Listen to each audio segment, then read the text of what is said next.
Hello, and welcome back to our YouTube channel. Thank you for watching and returning to our channel. I remember the first time Jason stepped onto the screen as a young man full of promise and pain. He has grown with us, changed with us, and somehow become part of the family we never asked for, but cannot imagine living without. So, when the WSB took him away, my first reaction was pure heartbreak. We had waited so long for him to find some measure of peace, and suddenly he was gone again, swept into the shadows of that shadowy organization. But what has unfolded since then is even more maddening and honestly, more fascinating. Cullum lied. Plain and simple. He told everyone Jason had been properly taken into custody and removed from Port Charles, yet the truth we are slowly piecing together is far stranger and far more unsettling. Jason never really left. He is still here, still trapped somewhere in the very town that has been his home and his battlefield for decades. That revelation hit me like a quiet thunderclap. For weeks we have been led to believe he was halfway around the world in some secret facility, and now it appears the whole Jakarta story was nothing but smoke and mirrors.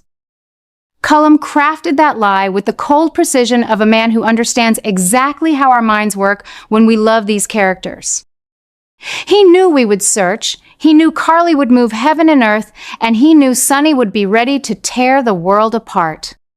And all the while, Jason has been right under our noses, held somewhere in Port Charles itself. The sheer audacity of it almost makes me laugh, even as it frustrates me.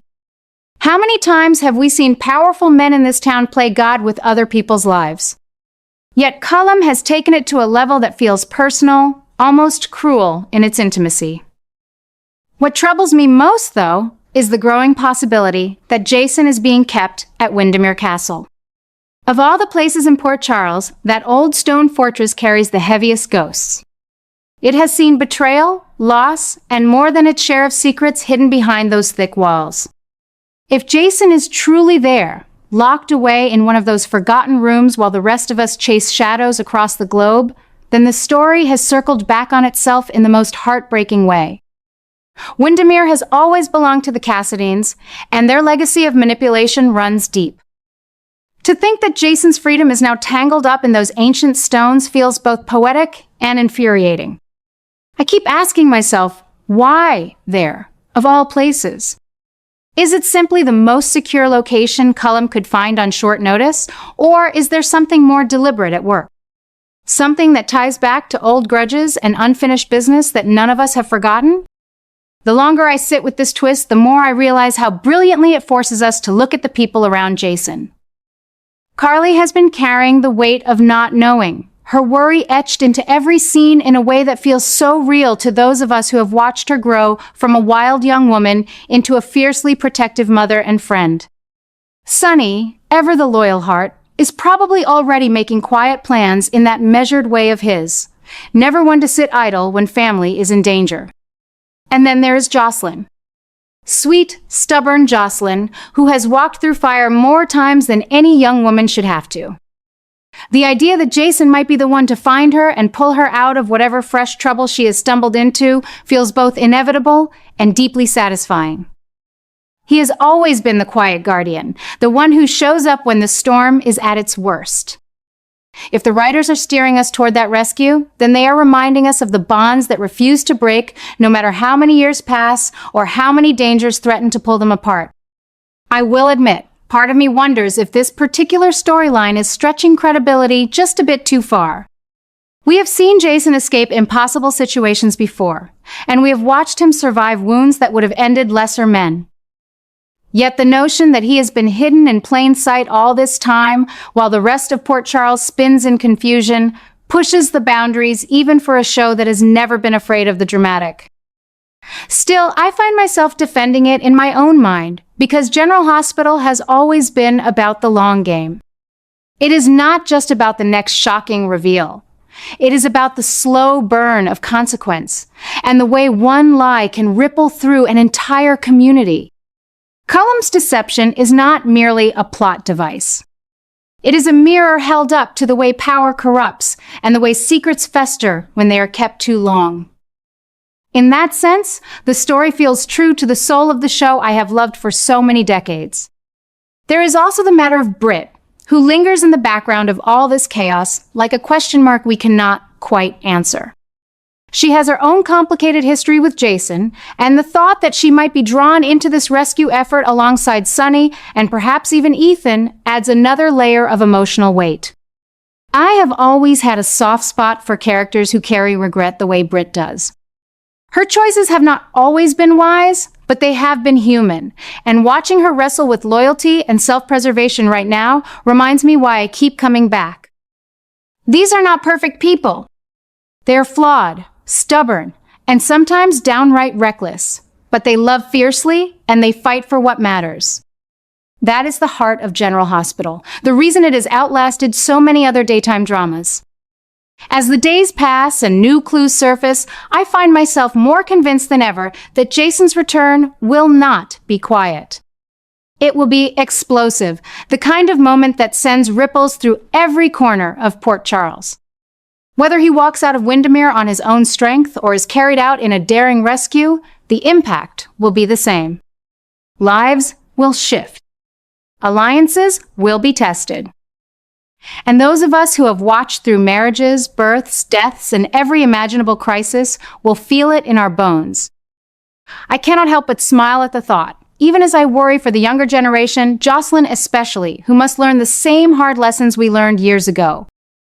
Love in this town is never simple, and safety is never guaranteed. Yet somehow, through it all, hope remains.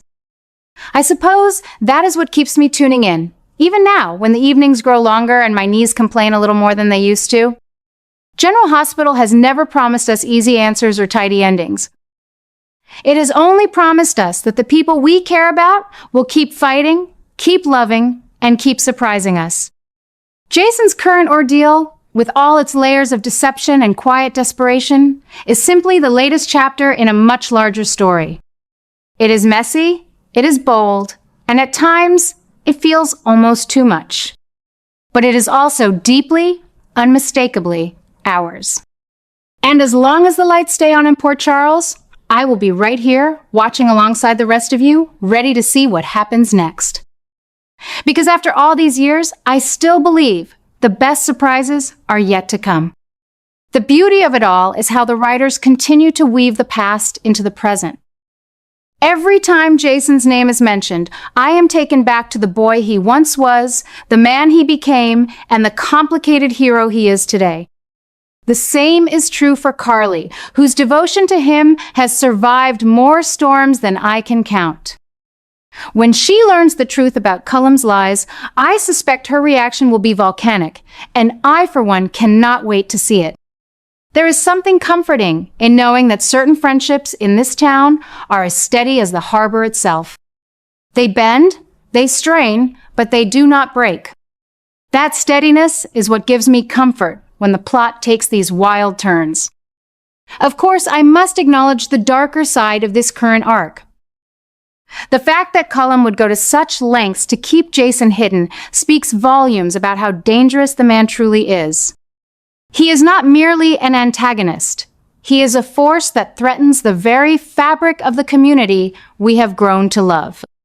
His willingness to manipulate information, to toy with people's hopes and fears, makes me wonder how far he is willing to go before someone finally stops him. And yet even that darkness serves a purpose. It reminds us that light shines brightest against the deepest shadow. When Jason finally emerges, and I have no doubt he will, the relief we feel will be all the sweeter because of the long, winding road that brought him home. I have spoken with many of you over the years, in letters, in online forums, and sometimes in quiet conversations at fan gatherings, and I know I am not alone in feeling this mixture of anxiety and anticipation. We worry for Jason the way we would worry for a son or a brother. We ache for Carly's uncertainty. We hold our breath every time Jocelyn steps into another risky situation, knowing that her guardian angel may be closer than she realizes. These emotions are what make General Hospital more than just a television show. It is a shared experience, a collective memory that spans generations. Some of you have been watching even longer than I have, and I suspect many of you feel the same quiet thrill when a new twist reveals itself. So here we are, dear friends, standing at another crossroads in the life of Port Charles.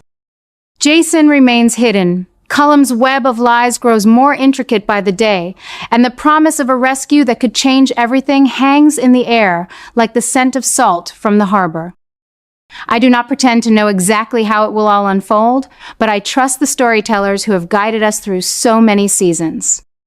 They understand that we, the longtime viewers, crave both surprise and familiarity. We want the drama to feel big, but we also want it to feel true to the characters we have known for half a lifetime.